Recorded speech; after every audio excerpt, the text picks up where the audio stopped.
안녕하십니까. 월간조선 권세진 기자입니다. 오늘 서울시장과 부산시장 등을 뽑는 재보궐 선거가 실시됩니다. 이 밖에도 울산 남구청장, 그리고 경남 의령군수, 광역의원 등등 총 21명을 새로 뽑는데요. 서울시장을 제외하면 이제 대부분이 야당 텃밭인 영남 지역이 집중이 돼 있어서 사실상 서울시장 선거 결과가 여야의 승패를 좌우한다고 볼 수 있습니다. 그러니까 그동안 막판 여론조사에서 국민의힘 오세훈 후보가 더불어민주당 박영선 후보를 두 자릿수 이상 퍼센트포인트 차로 앞서가는 걸로 나왔었는데요. 물론 뚜껑을 열어봐야 알 수 있을 겁니다. 그러니까 지난 2일과 3일에 그 서울시장 투표율이 21.95%가 나왔습니다.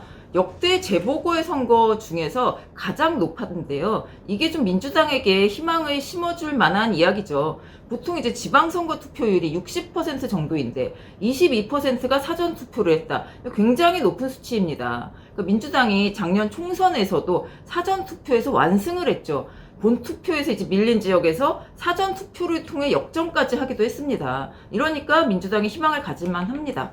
그런데 이제 정치 담당 기자 입장에서는 애초 오세훈, 박영선 이 두 후보의 지지율 차이가 이렇게 여론조사에서 이만큼 많이 났다. 이런 게 좀 놀랍습니다.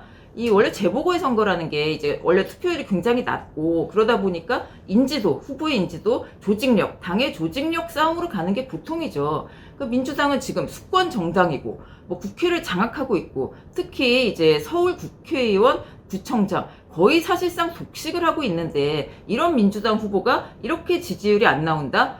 왜 그럴까요? 이번 서울시장 선거 이슈가 이제 박원순 전 시장의 성추문 이게 아니고 부동산, 그리고 공정성 그것에 대한 시민들의 분노가 이제 가장 큰 이슈가 되고 있기 때문입니다. 사실 문재인 정부 들어서 집값이 특히 이제 서울 집값이 크게 올랐다는 사실 다들 인정하시죠. 근데 항상 어떤 사건에는 양지와 음지가 있지 않겠습니까? 집값이 많이 올랐다면 집주인들은 쾌재를 불러야겠죠. 재산이 그렇게 빠른 시간 만에 많이 늘어났으니까요.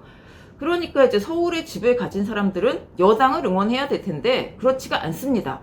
세금 때문입니다. 일단 그 서울에 실거주할 집을 한 채 가졌을 뿐인데 웬만한 집, 지금 서울에 있는 웬만한 아파트들이 다 재산세, 종부세, 이런 보유세로 1년 동안 이렇게도 나갑니다. 신입사원 연봉 정도가 그냥 날아가는 겁니다. 쑥 나가죠. 그러니까 퇴직 후에 연금 받아서 생활하는 분들, 그리고 아이 교육비 들어가는 집들, 외벌이, 이런 수많은 서울 시민들은 이제 이걸 감당하기가 너무 어렵게 된 겁니다. 그러니까 좋은 감정에 들 수가 없죠. 거기다가 이제 아무리 착한 사람도 이제 먹고 살기 힘들면 거기다가 이제 만약에 그런 세금 때문에 자기 터전을 타의로 버려야 한다면 어떻겠습니까?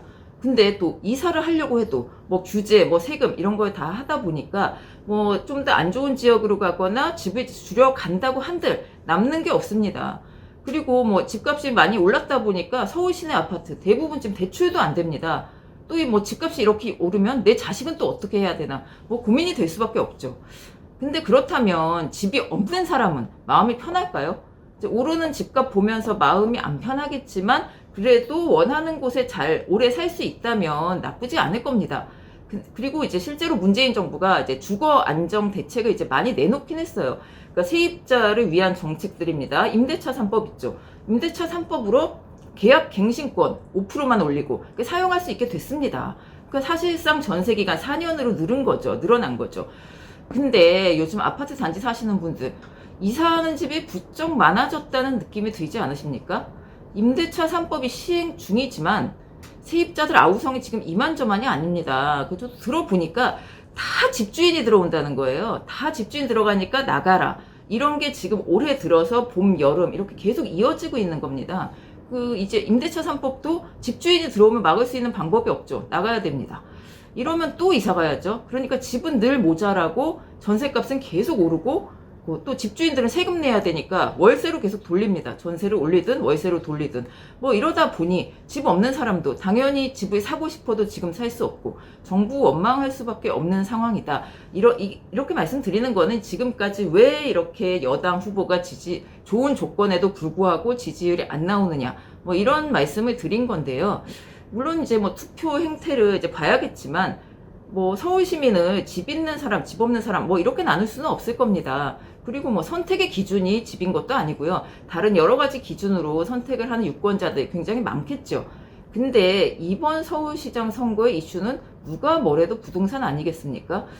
이런 사태를 서울 시민이 내 손으로 고쳐나갈 수 있는 방법 뭐가 있을까요? 투표밖에 없습니다. 내 삶과 직접적인 관련이 있는 일이고 나와 내 자식이 얼마나 잘 살아갈 수 있을 것인가, 이런 거를 이제 선택해야 되는데, 뭐 누가 좋고 누가 싫고 어떤 후보가 어떤 후보는 이렇고, 이런 것보다는 좀 더 현명한 선택을 해야 되는 것이 아닌가, 이런 생각이 들고요. 앞으로 서울 시민들 이제 이번 선거 결과가 어떻게 되느냐에 따라서 내년 3월 대통령 선거도 영향을 받을 수밖에 없을 겁니다. 그 다음 그 다음에 이 선거에 결과에 따라서 어떤 일이 이어질지는 다음에 한번 말씀을 드리기로 하고요. 유튜브를 통해서. 오늘은 현명한 선택하시길 부탁드리겠습니다. 감사합니다.